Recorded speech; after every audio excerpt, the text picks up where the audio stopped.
Hey everyone, and welcome back to Mull It Over. This episode, I wanted to tackle one of the most complicated and APM intensive decks in the current meta, Rally Priest. The deck centers on Sethic Veilweaver and Nazmani Bloodweaver to generate and discount cards respectively, with Raise Dead and Rally allowing you to repopulate the board even after your minions are removed. It takes careful planning to get to the point where you're actually infinite though, so let's take a look at how the Grandmasters navigated their early turns during playoffs. It's no surprise that the highest win rate card to keep in the mulligan is Drekthor, which allows you to summon usually 3 minions at once. The more interesting part is its interplay with Insight. We see Pun keep both cards playing against Demon Hunter, but he doesn't play Insight on turn 2. That's because he's drawn Nazmani Bloodweaver, meaning there are only 3 minions in the deck, and now he doesn't want to risk not getting full value from Drekthor. The Nazmani also guarantees a curve from turn 3 to 4, and in this instance, corrupting it is better in the long run. When you don't have Drekthor already, it's common to play Insight on turn 2 uncorrupted, especially when you're on the coin. Because if you do hit Drekthor, you'd be happy to not get the discount so that it still costs more than all the other minions in your deck and can be actively coined out on turn 3. Bunny Hopper goes for a similar play even off-coin in the Rally Priest mirror, knowing that getting on board first is a priority over trying to corrupt the Insight. In this spot, it's still decent even if you hit Nazmani for a turn 3 play.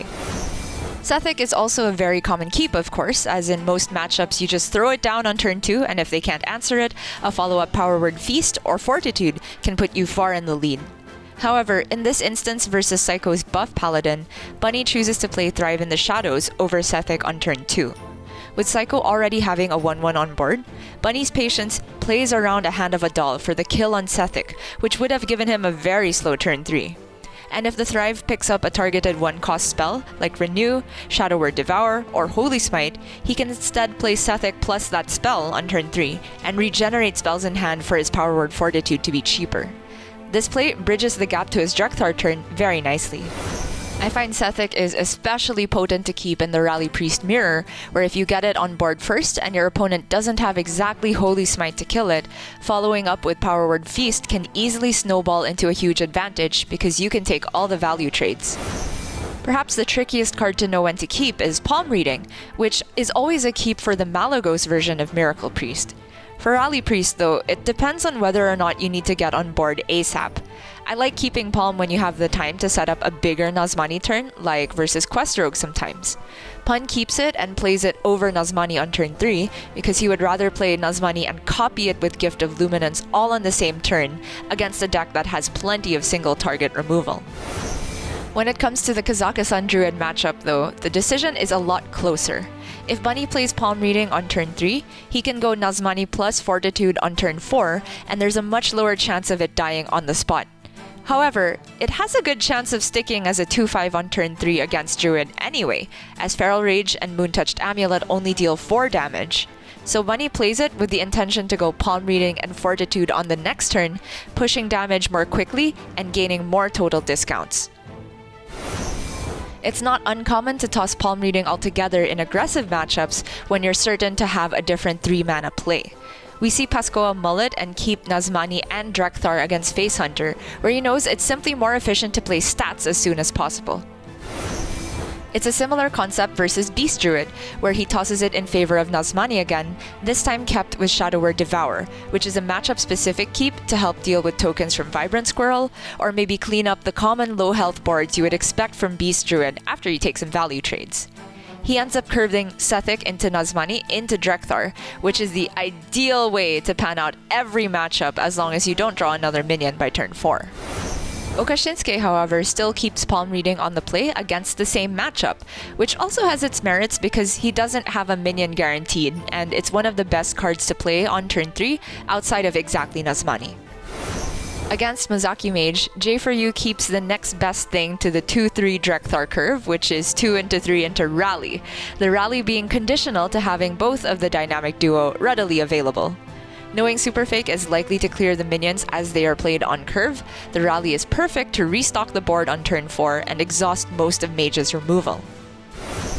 In matchups where your priority is to make a big minion for pressure ASAP, like Demon Hunter and Kaz Druid, it's common to toss Insight when you're on coin. The objective is to coin out Nazmani on turn 2 and then buff it straight away to get out of range of removal, skipping over a turn where Insight would usually be played. Getting an early power word Fortitude is so crucial to pressure Kaz Druid that Pascoa even keeps it on coin without a guaranteed minion.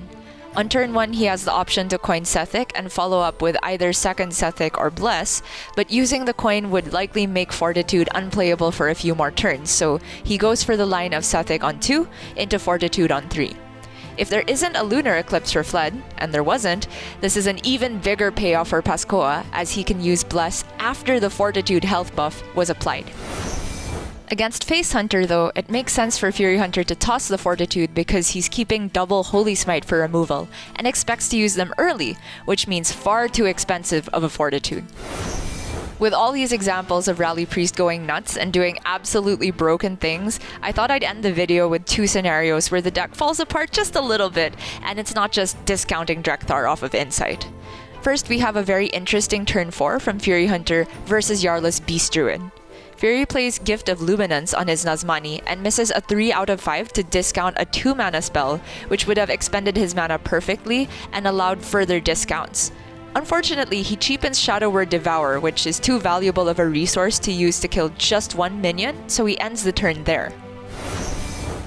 However, if the discount had landed on Bless, he could have played it immediately to make a 7/7 or a 3/3 Nazmani, and if there were a 7/7 on board, Jarl would not have felt as comfortable playing Crossroads Watchpost the next turn. But with no buff, Jarl found a window for the Watchpost to not be dead on board, and that disrupted Fury's grip on the board, and Jarl eventually took the victory. The second situation is Lambi series cleverly coining out Felfire Deadeye on turn 1 as FelQuest DH versus Alutemu. It was what looked like an amazing anti-DH hand of Sethic into Nazmani, but the Deadeye allowed Lambi to value trade the Sethic and stick a 2/1 that pushed Alutemu into going palm reading rather than Nazmani on turn 3. With the time he bought, Lambi created a low-pressure window for himself to be able to glide, negating all of Alutemu's discounts and allowing Lambi to get ahead on board with Kurtrus Demon Render. And that's all for Rally Priest. As always, thanks for tuning in, and I'll see you again, hopefully with a deck from the new expansion.